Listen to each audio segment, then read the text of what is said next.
신나는 고고바이블 석으로 오늘도 놀러온 친구들 안녕. 오늘 새로운 나라로 놀러 갈 건데 어딘가 하면 마가복음. 어제까진 마태복음, 오늘은 마가복음. 헷갈리면 안 돼, 친구들. 마가복음 나라에선 예수님의 가르침과 예수님이 하신 일들을 볼 수 있어. 어떤 이야기들이 펼쳐질지 지금 바로 알아보러 가자고. 고고고! 마가복음 1장. 하나님의 아들 예수 그리스도에 관한 복음은 이렇게 시작됩니다.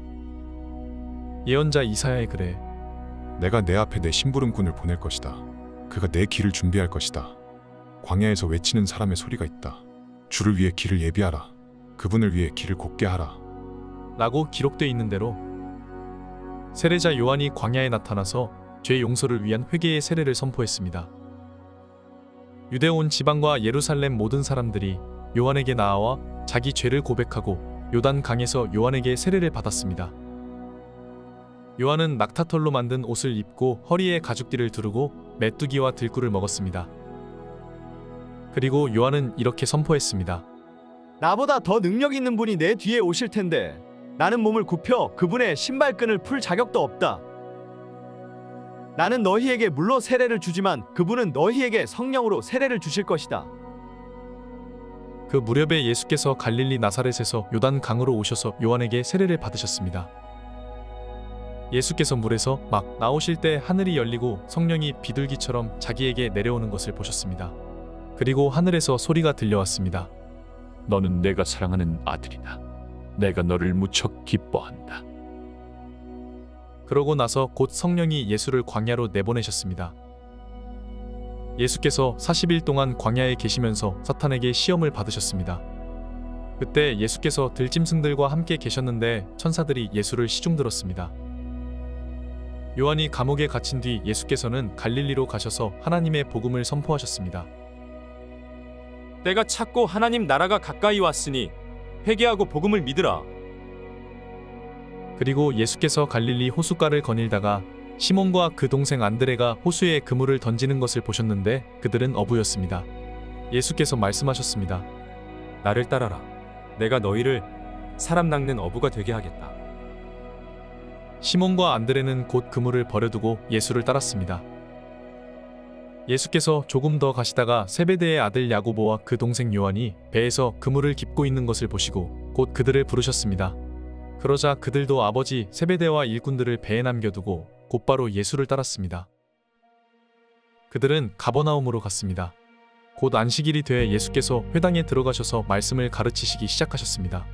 그러자 사람들은 예수의 가르치심에 놀랐습니다. 율법학자들과 달리 예수께서는 권위 있는 분처럼 가르치셨기 때문입니다. 바로 그때 회당 안에 더러운 귀신 들린 사람 한 명이 울부짖었습니다. 나사렛 예수여, 우리가 당신과 무슨 상관이 있습니까? 우리를 망하게 하려고 오셨습니까? 나는 당신이 누구신 줄 압니다. 하나님께서 보내신 거룩한 분이십니다. 예수께서 귀신을 꾸짖으시며 말씀하셨습니다. 조용히 하여라. 그리고 그 사람에게서 나와라.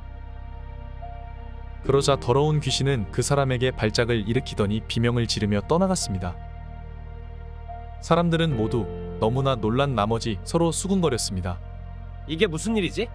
권위 있는 새로운 가르침이로군. 저가 더러운 귀신에게 명령까지 하고 귀신도 그에게 복종하니 말이야. 그래서 예수에 대한 소문이 갈릴리 온 지역으로 삽시간에 퍼졌습니다.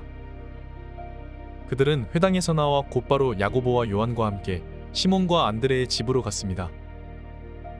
이때 시몬의 장모가 열병으로 앓아누워 있었습니다. 사람들은 즉시 이 사실을 예수께 말씀드렸습니다. 그래서 예수께서 그 여인에게 다가가셔서 손을 잡고 일으키셨습니다. 그러자 그 즉시 시몬 장모의 열이 떨어졌습니다. 곧바로 그 여인은 그들을 시중들기 시작했습니다. 그날 저녁 해진 후에 사람들이 아픈 사람들과 귀신 들린 사람들을 전부 예수께로 데려왔습니다. 온 동네 사람들이 문 앞에 모여들었습니다. 예수께서는 온갖 병에 걸린 사람들을 많이 고쳐주셨습니다. 그리고 많은 귀신들도 내쫓아 주셨습니다. 예수께서는 귀신들이 예수가 누구신지 알고 있기 때문에 귀신들이 말하는 것을 허락하지 않으셨습니다. 매우 이른 새벽, 아직 어둑어둑할 때 예수께서 일어나 외딴 곳으로 가셔서 기도하셨습니다. 시몬과 그 일행들이 예수를 찾아 나섰습니다. 그들이 마침내 예수를 만나자 소리쳐 말했습니다. 모든 사람들이 선생님을 찾고 있습니다. 예수께서 대답하셨습니다. 가까운 이웃 마을들에 가서도 말씀을 전파하도록 하자. 내가 이 일을 하러 왔다. 그리하여 예수께서는 갈릴리에 두루 다니시며 여러 회당에서 가르치시고 귀신들을 쫓아내셨습니다. 어떤 나병 환자가 예수께 다가와 무릎을 꿇고 애원했습니다. 선생님께서 원하시기만 하면 저를 깨끗하게 해주실 수 있습니다. 예수께서 불쌍히 여기시고 손을 내밀어 그를 만지시며 말씀하셨습니다. 내가 원한다. 자, 깨끗이 나아라. 그러자 나병이 순식간에 사라지고 그가 깨끗이 나았습니다. 예수께서는 곧바로 그를 보내시며 단단히 당부하셨습니다. 이 일에 대해 아무에게도 아무 말도 하지 마라. 다만 제사장에게 가서 내 몸을 보이고 내가 깨끗이 나은 것에 대해 모세가 명령한 대로 예물을 드려 사람들에게 증거를 삼아라. 그러나 그 사람은 나가서 이 일을 마구 널리 퍼뜨렸습니다. 그 결과 예수께서는 더 이상 드러나게 마을 안으로 들어가지 못하고 마을 밖 외딴 곳에 머물러 계셨습니다. 그래도 사람들은 여전히 사방에서 예수께로 모여들었습니다. 마가복음 2장. 며칠 후 예수께서 가버나움으로 다시 들어가시자 예수께서 집에 계신다는 소문이 퍼졌습니다. 그러자 얼마나 많은 사람들이 모여들었던지 집안은 물론 문 밖까지도 발 디딜 틈이 없었습니다. 예수께서는 그들에게 말씀을 전하셨습니다. 그때 네 사람이 한 중풍 환자를 예수께 데리고 왔습니다. 그러나 사람들이 너무 많아 예수께 가까이 갈 수가 없었습니다. 그래서 그들은 예수께서 계신 곳 바로 위에 지붕을 뚫어 구멍을 내고 중풍 환자를 자리에 눕힌 채 달아내렸습니다. 예수께서는 그들의 믿음을 보시고 중풍 환자에게 말씀하셨습니다. 얘야, 내 죄가 용서받았다.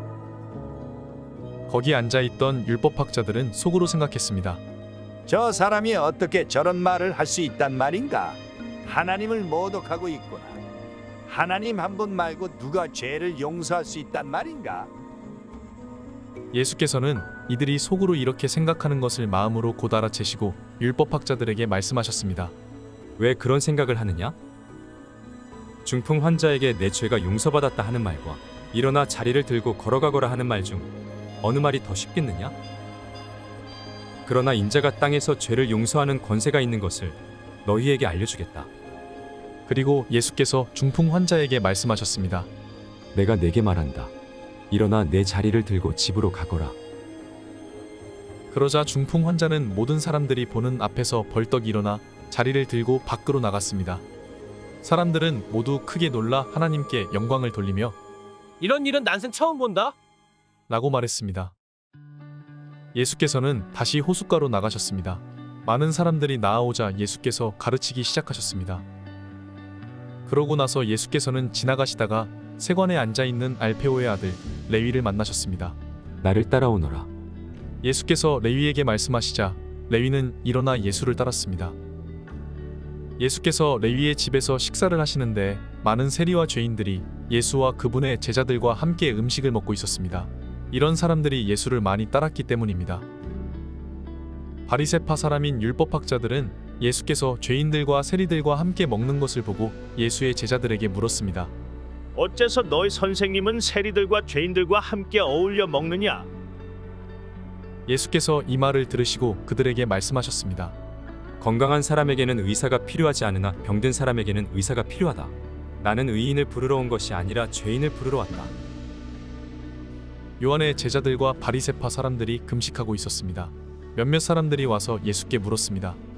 요한의 제자들과 바리새파 사람의 제자들은 금식을 하는데 왜 당신의 제자들은 금식하지 않습니까? 예수께서 대답하셨습니다. 신랑이 함께 있는데 어떻게 결혼 잔치에 초대받은 사람들이 금식을 할 수 있겠느냐? 신랑이 자기들과 함께 있는 한 금식할 수 없다. 그러나 신랑을 빼앗길 날이 올 텐데 그날에는 그들이 금식할 것이다. 낡은 옷에 새 천 조각을 대고 깁는 사람은 없다. 그렇게 하면 새 천 조각이 낡은 옷을 잡아당겨 더 찢어지게 된다. 또한 새 포도주를 낡은 가죽 부대에 담는 사람도 없다. 그렇게 하면 포도주가 부대를 터뜨려 포도주와 부대 모두를 버리게 되기 때문이다. 새 포도주는 새 부대에 담아야 하는 법이다. 안식일에 예수께서 밀밭 사이를 지나가시는데 함께 가던 제자들이 길을 내며 이삭을 자르기 시작했습니다. 바리새파 사람들이 예수께 말했습니다. 보십시오. 어째서 저들이 안식일에 해서는 안 될 일을 하는 것입니까?